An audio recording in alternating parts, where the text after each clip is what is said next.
Good morning, East Nashville Hope Exchange. My name is Shamika Johnson, and I'm the mother of Keith and Kendrick Johnson. We have been participants of East Nashville Hope Exchange since 2016. I was born and raised here in East Nashville, and I went to Stratford High School and later went to Tennessee State University to study early childhood education.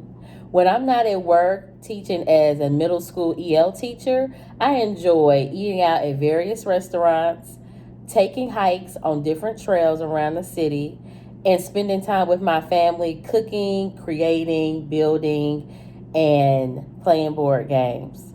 Today, I would love to share my favorite story, Mufaro's Beautiful Daughters, an African tale. This story takes place in the country of Zimbabwe, a country in Africa. This is an award-winning book written and illustrated by an African-American author by the name of John Steptoe. Also, it goes perfectly with this week's theme on how you can be kind to others. So sit back and enjoy Mufaro's Beautiful Daughters, and also check out how kindness will be rewarded. Mufaro's Beautiful Daughters.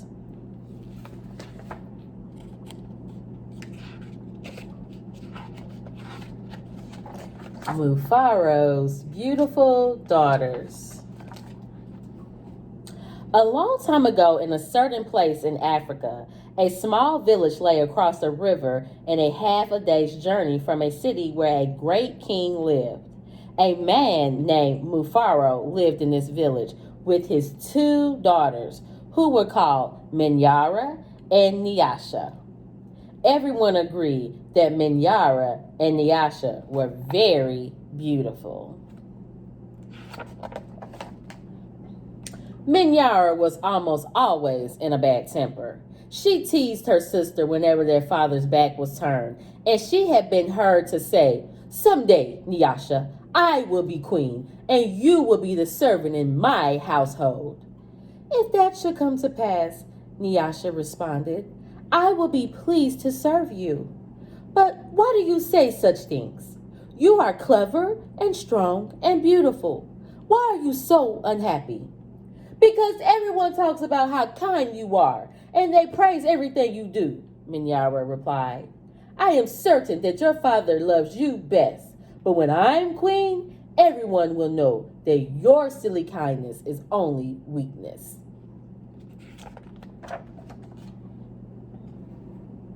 Nyasha was sad that Minyara felt this way, but she ignored her sister's words and went about her chores.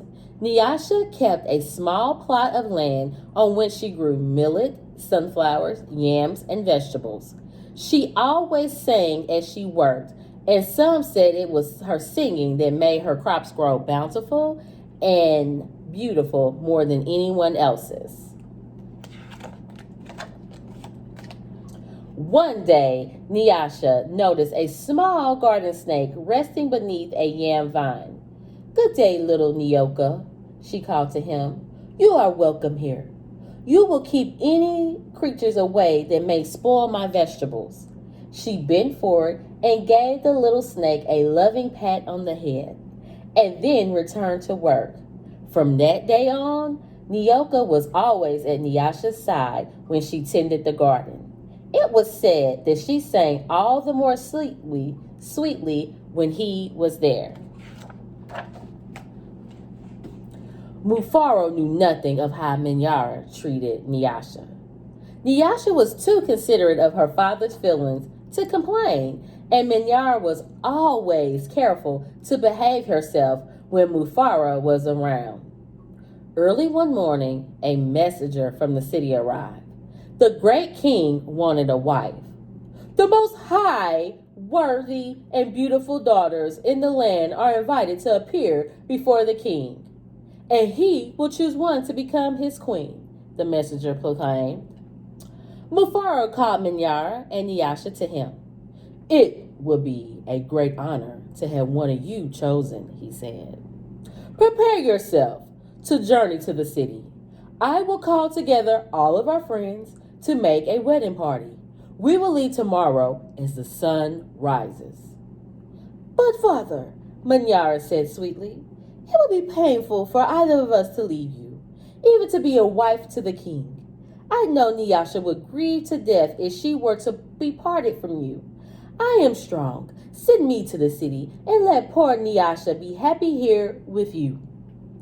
Mufaro beamed with pride. The king has asked for the most worthy and the most beautiful. No, Minyara, I cannot send you alone. Only a king can choose between two such worthy daughters. Both of you must go.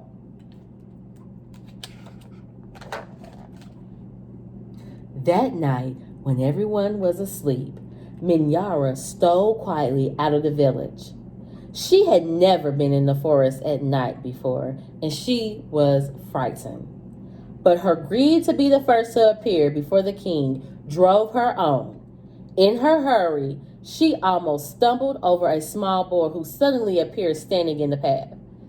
Please, said the boy, I am hungry. Will you give me something to eat? I have brought only enough for myself, Minyara replied. But please, said the boy, I am very hungry. Out of my way, boy. Tomorrow I will become your queen. How dare you stand in my path?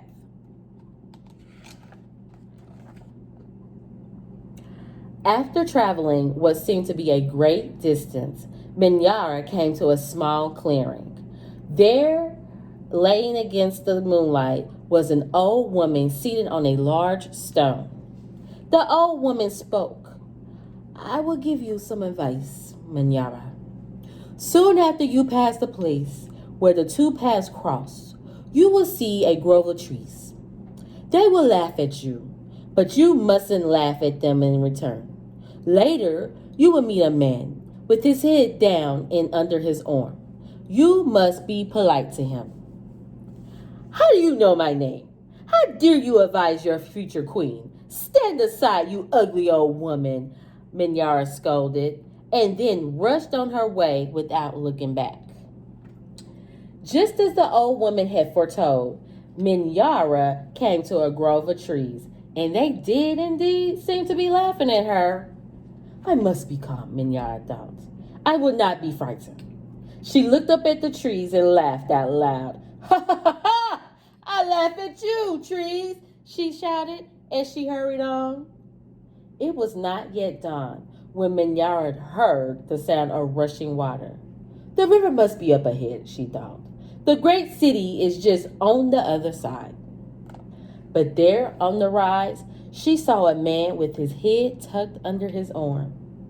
Minyara ran past him without speaking. A queen acknowledges only those who please her, she said to herself. I will be queen, she chanted as she hurried on towards the city. I will be queen.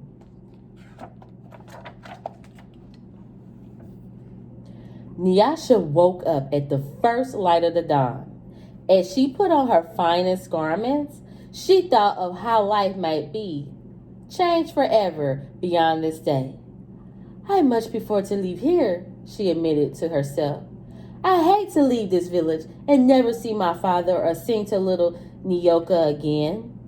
Her thoughts were interrupted by loud shouts and commotion from the wedding party assembled outside. Minyara was missing. Everyone bustled about, searching and calling for her. When they found her footprints on the path that led to the city, they decided to go on as planned. As the wedding party moved through the forest, brightly plumed birds darted about in the cool green shadows beneath the trees. Though anxious about her sister, Nyasha was soon filled with excitement about all there was to see. They were deep in the forest when she saw a small boy standing on the side of the path. You must be hungry, she said, and handed him a yam that she had brought for her lunch. The boy smiled and disappeared quietly as he had come. Later, as they approached the place where the two paths crossed, the old woman appeared suddenly, pointing the way to the city. Nyasha thanked her and gave her a small pouch of sunflower seeds. The sun was high in the sky when the party came to the grove of towering trees. Their utmost branches seemed to bow down to Nyasha as she passed beneath them. At last, someone announced that they were near their destination. Nyasha ran ahead and topped the rise before the others could catch up with her. She stood transfixed at the sight of the city. "Oh, my father," she called, "a great spirit must stand guard here. Just look what lies before us. I never in all my life dreamed there could be anything so beautiful." Arm in arm, Nyasha and her father descended the hill, crossed the river, and approached the city gate. Just as they entered through the great doors, the air was rent by piercing cries, and Minyara ran wildly out of the chamber at the center of the enclosure. When she saw Nyasha, she fell upon her sobbing. Do not go to the king, my sister. Oh, please, father, do not let her go," she cried hysterically. "There's a great monster there, a snake with 5 heads. I said that he knew all my faults and that displeased him. He would have swallowed me alive if I had not run.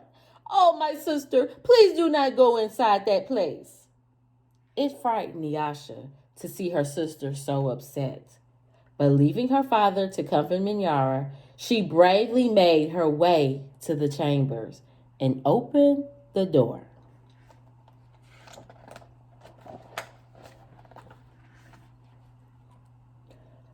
On the seat of the great chief's stool lay the little garden snake. Nyasha laughed with relief and joy. "My little friend," she exclaimed, "it's such a pleasure to see you. But why are you here?" "I am the king," Nyako replied. And there before Nyasha's eyes, the garden snake changed shape.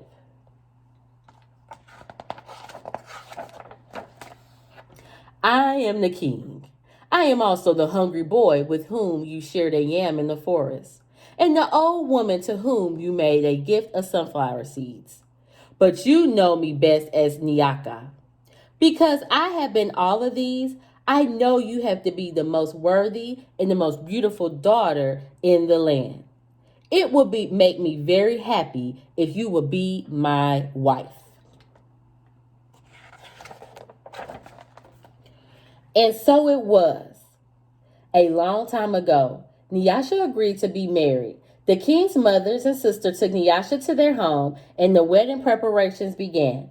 The best weavers in the land laid out their finest cloth for her wedding garments.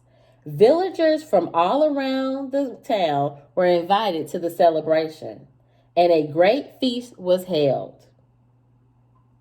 Nyasha prepared the bread for the wedding feast from millet that had been brought from her village. Mufaro proclaimed to all who would hear him that he was the happiest father in all the land, for he was blessed with 2 beautiful and worthy daughters, Nyasha the queen, and Minyara, a servant in the queen's household. The end. Thank you so much for listening to Mufaro's Beautiful Daughters, an African Tale. Have a great day. Bye.